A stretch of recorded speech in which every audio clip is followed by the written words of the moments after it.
You were told to be fine on your own, so you became someone who doesn't ask for help. This adaptation made sense at 18, even at 28. But somewhere between 40 and 45, you hit a wall that self-sufficiency can climb over, and nobody warned you about this part. You've built the life you were supposed to build. The career stabilized, the mortgage exists. The responsibilities are real. You're supposed to feel accomplished.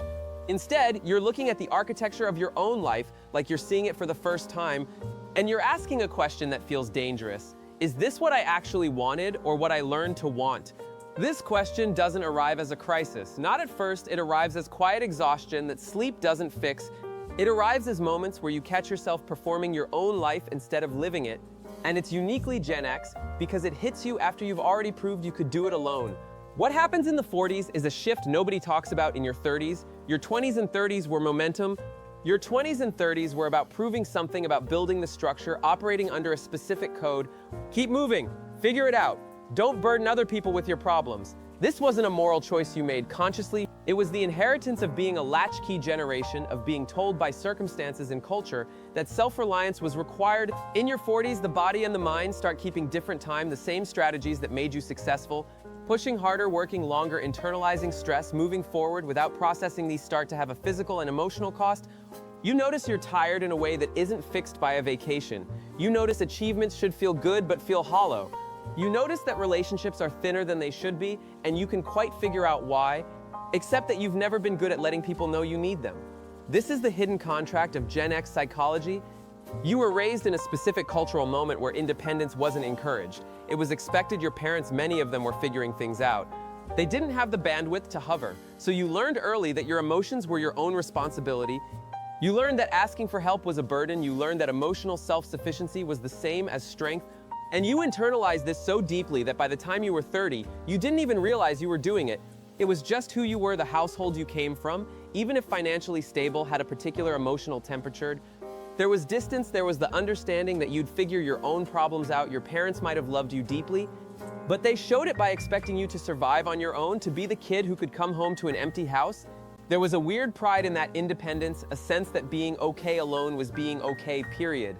The implicit message, emotional vulnerability, is weakness. Needing people is weakness. And the most valuable thing you can do is prove you need no one. So you became very good at managing alone. You became strategic. You became someone who could walk into a room, figure out what was needed, and provide it. You became the person who handled their own crisis without telling anyone. This was smart. This was survival. And by 30, you'd built a whole identity around it. You had career momentum. You knew how to function in systems. You could be reliable, independent, and seemingly fine. You were exactly what the culture told you to be. Then something shifts in the 40s that's hard to name but easy to feel. It's not that you suddenly stop valuing independence. It's that independence without connection starts to feel less like freedom and more like isolation. The strategies that protected you, pushing feelings down, focusing on external achievement, not needing anyone, these start to feel like a cage rather than armor. You notice this in small ways. First, a friend calls going through a divorce and you listen well. But you realize you've never told anyone about your own marriage struggles. A colleague gets promoted and you feel genuinely happy, but also aware that you're not sharing your own disappointments with anyone because that's not what you do. You're at a family dinner and everyone's laughing and you're present, but also somehow invisible, the person who's always got it together. Which means nobody thinks to ask if you actually do, or you notice it in bigger ways. You wake up one day and realize that the job you fought so hard to secure doesn't excite you anymore. But leaving feels impossible because your identity is so wrapped up in being someone who perseveres. You're in a relationship and things are fine. But fine isn't the same as connected, and you can figure out how to bridge that gap because vulnerability in relationships doesn't come naturally after 40 years of believing that needing someone is a weakness. You've achieved things you thought would make you happy, and they just feel like checkboxes. This is the particular pain of Gen X. At 40, you're experiencing what researchers sometimes call identity discontinuity, where the self you've constructed no longer aligns with what you actually need. You built a life based on one set of values: achievement, independence, self-reliance, and now those values are bumping up against different needs: connection, meaning, being known, and these two things feel contradictory because you never learned how to hold both at the same time. The core paradox is this: you're exhausted from being strong, but you don't know how to be anything else. You crave genuine connection, but you've trained yourself so thoroughly to not need it that asking for it feels fake, like you'd be pretending to be someone you're not. You want your life to feel like it matters, beyond the metrics. But you've spent 2 decades teaching yourself not to ask questions like that because they feel indulgent, self-centered. The independence that once felt like power now feels like a prison, and you're furious at how long it took to notice. In your relationships, this manifests as a specific kind of loneliness. You can be with someone you love and still feel unseen because you've never let them see you. You're reliable, you show up, you're decent at managing logistics and emotions. But there's a distance that you maintain without even thinking about it. Partners feel it, they might not understand it, but they feel that there's part of you that's always protected, always separates some relationships, and because of this, some persist in a kind of functional distance that feels safer than the vulnerability real intimacy would require.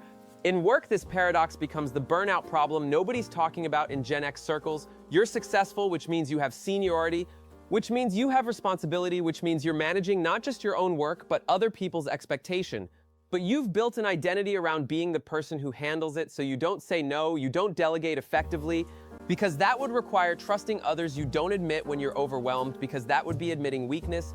So you just keep pushing, and somewhere in your early 40s, your body stops cooperating with your mind's insistence that you're fine. The hidden cost of this is something quieter than burnout, though it includes that it's the slow erosion of your ability to feel things deeply. When you spend 40 years managing emotions rather than experiencing them, when you've trained yourself to intellectualize pain rather than process it, something flattens in you. You become very good at analysis and very bad at sensation.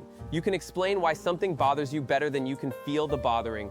You experience anxiety more than grief, numbness more than joy.